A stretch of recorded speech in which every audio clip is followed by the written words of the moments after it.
Hello, fellow Gîters. Today we're going to talk to Helen and Kevin from Maison Palissy in Biron, right down in the south of the Dordogne. We're going to talk about running a gîte as almost as a hobby when you're retired, rather than a really serious business, and the conundrum of offering your gîte guests privacy while having to sacrifice a little bit of your own. And the choices that you can make to make running your business a little bit easier for yourself, including blocking it for your family. So I hope you enjoy it. Welcome to the Gite podcast. Brought to you by Gîte Guru. Well, Helen and Kevin, welcome to the Gîte podcast. Thank you very much for joining me today. You're not that far away from us, are you? And you're at the foot of a beautiful chateau. Thank you, first and foremost, for having us today, Rupert. Hi, Rupert. My pleasure. We live in a village called Biron. It's an absolutely beautiful setting. We're right on the border of Dordogne and Lot-et-Garonne. So about a kilometre down the road is the border. The Chateau of Biron was one of the baronies. The Périgord was split into 4 baronies, and your chateau was the base of one of those baronies. So it is a really important castle, isn't it? Yeah, and the Biron family were at one point the equivalent of the Chancellor of the Exchequer for the whole of France. So it's had quite a notorious past. The last guy who lived there, I think, was a bit of a playboy in the 1920s, and he lost everything or spent everything. He was a bachelor and ended up basically squandering the wealth and gambling, and eventually had to sell off the entire contents of the chateau. The playboy's Parisian house is now the Musée Rodin, isn't it? Yes, for Rodin yes, sculptures. that's correct. Yeah. So it just shows how wealthy it all was. And you're literally at the base of the chateau in a property which is nearly as old or as old as the chateau. No, it's not quite as old, but our place goes back about 500 years. It's called Maison Palissy, which, for those that know, Bernard Palissy, the ceramicist and sculptor, lived here allegedly. We have a plaque on the outside of the house, and that dates the house to at least 500 years. It was also a convent, though, so it may be that he wasn't born here, we don't think. I mean, there's lots of claims to him being born in all sorts of parts of France. But but we think it's possible maybe he was here because it was a convent, it was an infirmary. Could he have been sick? But there's no real records. So yes, it was really ancient property, and it would have been potentially with animals on the ground floor, and then we live on the upstairs, on the first floor and the second floor, and the gîte is actually in our ground floor space. But it has been renovated since the animals lived there. Yes. So you don't have to go to sleep in a manger. Not quite, no. No. So you've got this really historical building and a really historical chateau towering above you. Is that what your guests enjoy? Is that the reason that they come to you for this really kind of French historical? I'm not sure, actually, because I think a lot of people arrive here and are actually quite shocked, even though they've probably seen the photos on our website. So I'm not sure. I think, they're looking for somewhere for 2 people with a nice garden in a lovely, quiet part of France. I'm not sure that they're totally realizing what they're going to get until they get here. Well, we don't major on it in our marketing. I mean, it's mentioned, but it's not the main point. So it's a 1-bedroom gîte. Can you just kind of walk us through the gîte, describe it for us? So if you come in from the front, from the main road, it's a little back road, a no-through road, in fact. Lane. It's an apartment, in effect. It's on 1 level with a main lounge, kitchen diner, and separate bedroom, ensuite bathroom. A lot of people say that compared to our photographs, it's deceptively large space for 2 people. And how big is the lounge area, the main room? So I think it's 50 square meters. The overall floor plan is about 70 square meters. And so there's a separate terrace off the bedroom and another terrace off the off the lounge and then out into the garden where guests would have their own area of the garden for their private use. The garden is 0.7 acres, I think. And at the other side of the garden is a pool, which we had installed. And then the rest of the garden is just sort of wildflower meadow. And I think that is your kind of USP. I don't think there are that many nice one-bedroom places around in this kind of area where you're going to have real comfort and an outdoor space and the use of a shared pool. Do you get that kind of feedback? I think that's right. People that want a little bit of peace and quiet and just a couple, then it works very, very well. That for you two means no children. Is that a pro or a con? Yes, I think it was a deliberate choice to not accept children, not accept dogs. And we wanted to have a relatively quiet life and offer a quiet environment for the guests. We had a dog as well at the beginning when we first moved here, so we didn't want to add complication to that by having another dog on the property. So that means that you have couples coming to stay who, on the whole, are quite quiet? Yes. Mostly, yeah, I would say. I mean, occasionally, obviously not, but mostly. We seem to attract nice people, I think. Goodness for that. And it's not the first time that you've lived in France, is it? The reason we came to France originally, I was working for Michelin, the tire company, and the headquarters is based in France. And I was transferred to France more than 30 years ago and worked on and off in France ever since. The last time we came over was in 2012, and I retired at the end of the 6 years there. And then we started to look around to move. But we had been living in central France in the Auvergne, near a city called Clermont-Ferrand. Why did you want to move from there?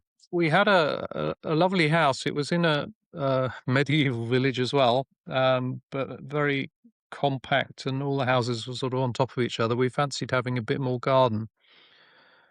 And just having a change of scenery. I think that was another factor because we'd lived there, like Kevin said, on and off for 20 odd years, and we weren't ready to go back and live in the UK, despite the fact our two daughters now live in the UK. We really were looking for something that would take us into retirement as a new sort of project, a new phase in our life. So you were living near Clermont-Ferrand, you were working. You decided when you retired, Kevin, that it was actually time to go somewhere with as good weather, if not a little bit better, and better transport links. But in your old home, you were actually running a B&B, weren't you? How many rooms did you have? Because Kevin was working and I was a retired nurse, I wanted an activity. I thought, well, I've always wanted to run a bed and breakfast. Our house was also limited in that we could only really do a one-bed and breakfast, but I thought I would do bed and breakfast because I would always have that sort of get up in the morning, make the breakfast, meet the guests. And that was something I've always enjoyed. I enjoy sort of being social, chatting to people, looking after people, in effect. We used to travel a lot with Sordays and go to bed and breakfast through them. And it was then that I contacted Sorday and asked if they would be interested in our property. And I was reviewed by them and put onto their website. And that would have been in about 2010, I think, wasn't it? And you did well on Sordays. Yes, yeah. It was great. I mean, it felt like we could be full all the time. Probably not for long periods, because we were very much on a north-south archery within France. So people would be traveling down to the south coast and they would stop off for a night or two in our village as a good halfway point. We had some good restaurants in the village and beautiful views, similar to here. So that's how I ended up doing hospitality. Enjoyed it a lot. And when you made the decision to move to this area, did you already think we want to open a gîte rather than a B&B, or were you open to doing either? I feel like we were orientating ourselves in our mind towards a gîte type of activity.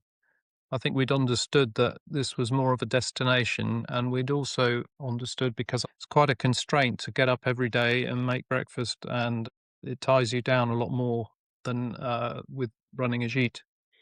So we wanted to do something in retirement, but slightly less full on than the B&B. Yeah. And is it important to you then not to be constrained by your business? Yes, I think it is, actually. I think the way it works for us is that we do it on our terms. You know, we want to provide something really lovely that people are going to really enjoy. We're not so young anymore. We do it because we enjoy it, and we enjoy the little bit of extra money that comes in with it. And if you had found a property that didn't have an obvious apartment or sheet, would you have just bought it anyway and not done a sheet? That's a good question. I think the house was probably the big thing. It always has been. We do love buying old houses and fiddling around with them. We looked at about 40 properties before we found this. And I would say most of them, we were looking at them with a view to, was there part of it that could be converted? Question maybe. Or was it already there? Were you worried when you found the property about what it would be like living above the gîte? Were you worried that you were going to be constrained in with the dog or with very noisy friends who might come for dinner? Yeah. Well, we had that a little bit before, though. So we had vaguely got used to that. Yes, it does take a little bit of adjusting to, because it works both ways. You know, we tiptoe around trying to be quiet and conscious of our guests. And equally, we don't want, though, the guests to feel that they are constrained by us. We try to make it clear that that we're in the same building. If you look at the people who are returning, they enjoy contact as well. We don't have as much contact as we did with the B&B, but we see them in the garden. Sometimes they come round. They're clearly not looking for absolute privacy. They're looking for a little bit of contact and somewhere nice to stay. And how many bookings would you take over a year for the B&B? Well, it was much less seasonal. So we got people all year round. Was it 1 a week or 2 a week or? Lots more than that. Probably over 100, between 100 and 150 bookings a year. And how many bookings do you have now for the gîte? 17 weeks was our best year.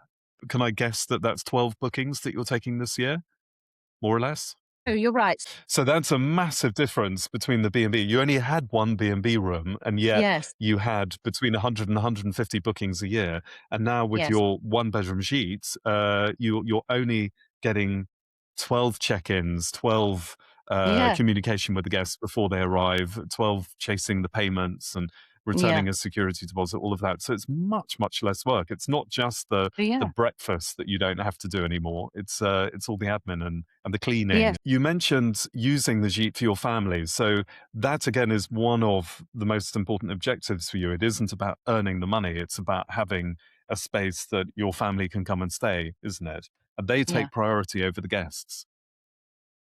They probably do more this year because we just had 2 new grandchildren. Other years, we've been a bit more like they would fit in around.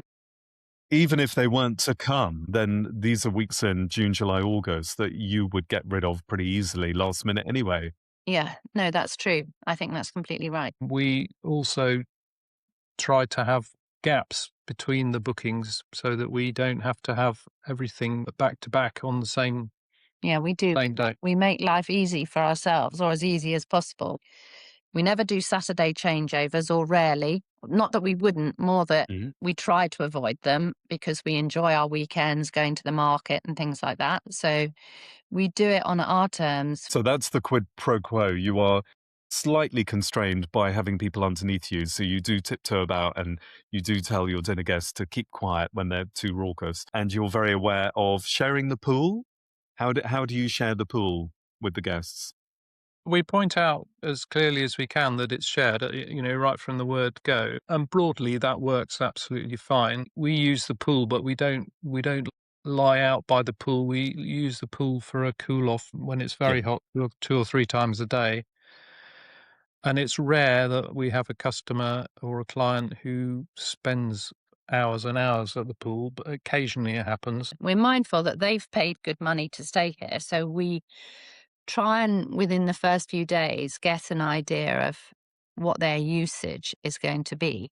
Part of our enjoyment of living here is our use of the pool, so, we do use it. It's interesting then that you have got a gîte that slightly constrains you in that you have to be mindful that there are other people around you who are paying good money, like you said.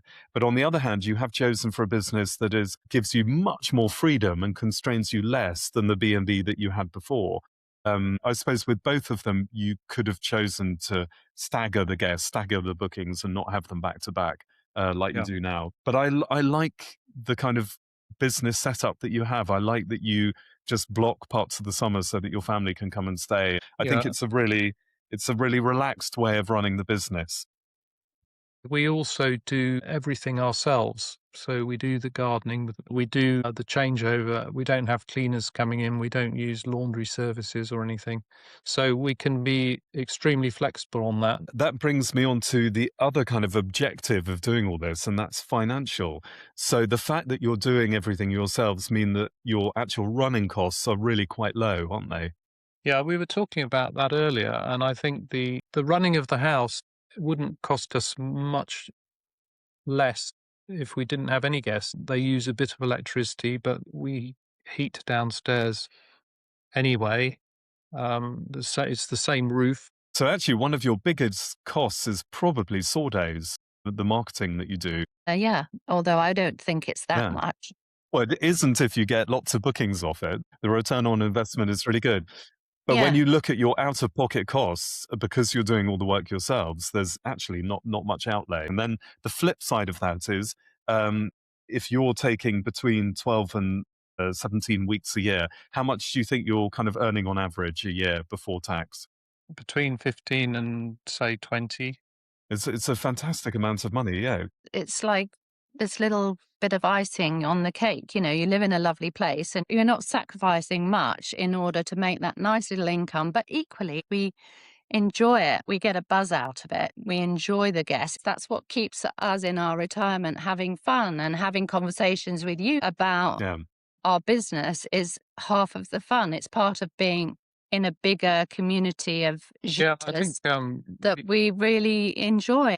To illustrate that, I think we both rushed to read the guest book when the guests have left to see what they've had to say, because it's very satisfying. It seems that we get huge satisfaction from that. What kind of age and nationality are they? Because we're mostly getting sourday guests, although we're also on Airbnb, the sourday guests are generally British, generally a bit older. I think probably at the beginning we had more guests from different countries like Belgium, Holland, Ireland, Australia. I think the British customers, for whatever reason, seem to reserve further ahead. So by the time your average Frenchman rings up, it's long gone. Yeah. And, it's a nice position for us to be in, although we probably would like a bit more diversity. A few more young people. And how involved do your guests become in all the activities happening in the village? To be honest, we try to let people know things like that are going to be on and give them the opportunity before they arrive to reserve anything they might like to. For such a small village, there is a lot here, really. There's a bonsai competition on at the moment. Bonsai competition? Yeah. In the chateau. Really? Yes. They had an exhibition of bonsai trees in one of the massive ballrooms in the chateau. And it was actually a bit like a little mini Chelsea flower show where they were being judged. And the chateau was the location for the French traitors, wasn't it? Yeah. Indeed. Yes. One of the scenes was filmed just outside the Gite, in fact. Did you get into trouble for taking photos of it, Kevin? Well, yes. No, Helen did. Oh, Helen did? Yeah. She pointed out it wasn't a photograph, it was a video. I bet they didn't like that. And how involved have you become in your village? So we both speak quite a decent level of French.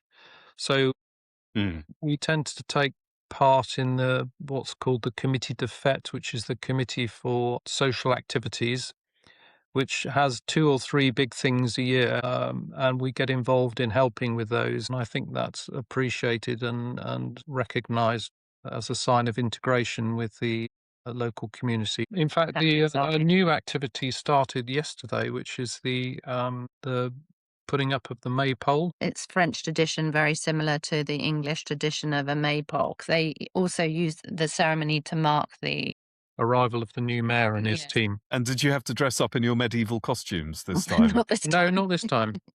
Say I've that. done that in the past. Yeah. Is there anything about your gîte that you would want to change? We always have quite a heated discussion about the fact that you don't have a television. You're right. We don't. In fact, I had that very question this morning from the guests, which is the first time That anyone's asked. for a TV. Out of interest, what did your guest want to watch on it then? Female rugby. It's very difficult to watch tennis and things on laptops or phones. The balls are so small that it is quite tricky.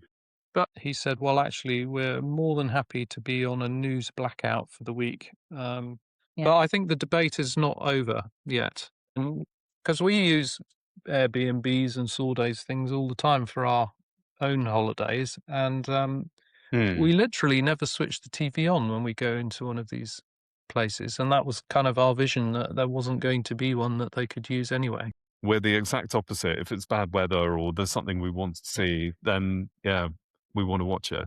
For people who are starting out, who haven't yet opened their gîte, but they're planning on doing it, what are your kind of top tips for them? You need to want to do it, not just to make a living. I think you need to want to do it because you think you'll enjoy doing it. I think there's the old classic thing where people, they're too optimistic in how much stuff's going to cost to have done and how long it'll take to build up the business. And some people believe the estate agents who tell you that you'll be able to rent it out all year round. So overall, just Eyes wide open. Yeah. You've got a lot more experience of this than us, Rupert, but I would say renovation work, invariably you discover things that are worse than you were expecting originally, or the builder takes longer. We're doing it on a completely different way to some people wanting and not just wanting to, but needing to completely support themselves by doing a business. So I think our take is a completely different angle. There are 3 different types of gîte owners, I think. There's people like us who have given up our salaried jobs and come and run a gîte and therefore see running a gîte as a serious business. It's got to earn us enough money to live off. And the second group are people like you who are retirees who are doing it for lots of different reasons, but the income is not the main objective. It's more like pocket money. And then the third group are people who live abroad and want to have a second home in France and want to rent it out when they're not using it to make it pay its way. Okay. So I love the fact that we all do it in different ways. If you have it as a second home and you rent it out, can you easily make the kind of money because you presumably have a lot more overheads than we would have. Yep. We don't have a cleaner. We don't have someone here to greet the guests.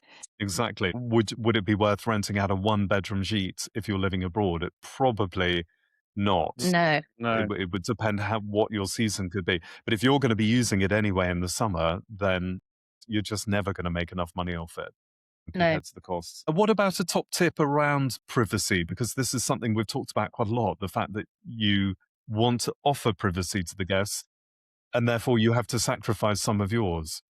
The guest book often refers to the fact that we're available but discreet. It's sensing when you arrive whether people want to talk about their journey, want to talk about their situation and family and all that, or whether they just want to get you out of there so they can open a bottle of wine and unpack their stuff. And when you first viewed the property, did you think about the privacy issue? Did you think, okay, how could this work without us having to sacrifice too much of ours? I think we did, but I think you don't know until you're actually in it how that feels. Okay. And I think that's another reason why it's important for us not to have people all the time. I just think, we need times when we're just here on our own. We can fling open the shutters in the morning and not be worrying. Absolutely. But you are sacrificing some of your privacy in order to ensure that they have privacy. It is. It's the same with us. I think it's the same with anyone who's living on site. What does the future look like for your gîte? So you've already started making subtle changes to it, like not doing a same-day changeover, which you did do at the beginning. So what do you think the future looks like? Will you continue doing this while you live in that property? Tricky. Well, I think there's a few ways it could go. One extreme one would be to buy the building next door, which is potentially available and spend probably quite a bit of money doing it up, and we could make a second Gîte, or we could transfer the Gîte business from the current Gîte into the new Gîte, a new look Gîte, and recuperate part of the house so that we only have use of it part of the time. Does that kind of project interest you? I think we're sort of wavering a little bit on that. We're not quite sure yet. I think sometimes, yes, we would be enthusiastic enough to think, yes, we've got another project. We could do that. And then the other part is thinking, well, maybe we just draw back a bit on what we're doing and do other things. We don't have a very fixed idea at this point in time. Another way of saying it is that if we look back on our married life, we've moved about every 7 years on average. And we do seem to get a bit of a 7-year itch to have a new project. We've got the 2 new grandchildren in the UK. Our daughters are there, and their families, obviously, their partners. And we need to keep a weather eye on that and our health as we get older. And we don't want to have everything invested here and be unable to easily shift it or move on. So for the moment, it really works for you because it offers you the flexibility and it's not a massive property. Yeah, the level of risk that we've taken on compared with some of your customers who are putting it all out there to build a new business in a new country which they've not lived in before. We're a long way from that situation. I think, play it by ear, each year at a time. Maybe next year we'll decide to do a bit more business, or maybe not. That's really good that it offers you that luxury. Well, I think the future could be some of the guests who appear to be fixed on coming every year. We could carry on having them without marketing, and it would be a way of winding the thing down over a period of a few years. And then having the luxury of people who you know and that they know your place and that you're happy with each other. So that's another luxury. Yeah, I congratulate you on having a lovely, lovely place. I think it's got all these quirks of the location and being at the foot of the chateau, and it's so comfortable. It's got all these different things that I think a lot of people are looking for. So congratulations. Well, thank you. And I think having stayed in your Gîte when we first moved here, while we were moving, that's how we knew you. That's obviously. how we got to know Gîte Guru and so on. It's enabled us to meet you guys and become friends and meet other Gîte owners and operators. And get very excited about running a Gîte. But it's true, if we just all retired here and had a property and didn't run a business, might not have met. It does open all these doors to you, and that's one of the things I think we all enjoy so much. It's a subject that keeps on giving. You can keep on talking about it. No, it is. It is. I agree. Well, thank you both very, very much for your time. You're welcome. I look forward to being very quiet next time we come for dinner at your place. Yes, exactly. We look forward to having you. Welcome to the Gîte podcast. Brought to you by Gîte Guru. I'm quite jealous of Helen and Kevin for having a one-bed Gîte because not only is it quite unusual to have a one-bed Gîte that is so nice, that offers real comfort, has really good facilities, is in a great location. You can walk from their place to a bakery, there's a restaurant just down the road, and a chateau that has events and concerts on. And it also means that they don't have kids. So actually, if I was retiring and wanted to still run a Gîte, then I think I would go for a one bed as well. Running it in your retirement actually means that you probably have different objectives than, say, Frank and I running this as our sole business. Yes, you want to earn a bit of money out of the extra space that your property offers you. You definitely enjoy meeting people and sharing the property with them and getting the feedback about how much they've enjoyed it. I do question whether they should have a TV. They don't, until now, they have held back from offering a TV, or they have one that is connected to a DVD player, but you can't watch live TV or streaming services on it. I don't agree. I think in this day and age, you really should have a TV so that guests can watch whatever it is that they want to watch. So that is a discussion I will continue to have with Helen and Kevin. And I did wonder, they were saying that they don't get very many young guests. Is that one of the reasons why they don't? But anyway, it really works for them. They block dates for their family to use it. They don't have same-day changeovers. It earns them a good amount of money that they can use on the property. And they're really proud of their place and enjoy sharing it with people. So it's really good. So I hope you found it inspirational and informative as well. And see you on the next Gîte podcast. If you haven't met us before, we're Gîte Guru. That's Frank and me, Rupert. We run our own gîtes, Le Mas and La Mazette, and when we left our careers in Amsterdam back in 2015 to run these gîtes full-time, they became our livelihood. We had to make the business work. It wasn't always smooth sailing, but through trial, error, and plenty of learning, we've built a 32-week season, 60% of which are returning guests. We started Gîte Guru to share what we've learned, and to help others succeed too. So, if you're looking for free tips, insights and inspiration, head to gîteguru.com and subscribe to the Gîte podcast. For ongoing updates, behind-the-scenes posts and relevant Gîte news, including tax changes and industry trends, follow us on Instagram at gîte.guru. And if you're after more personalized support, we offer tailor-made advice around your business, your gîte, its interiors, facilities, and the services you offer, and not forgetting communication and marketing, so telling the story of your gîte and making it visible to your target groups. If you're interested, get in touch for a free Zoom chat about your property, plans, and how we could help you. And don't forget, follow us on Instagram at gîte.guru. See you there!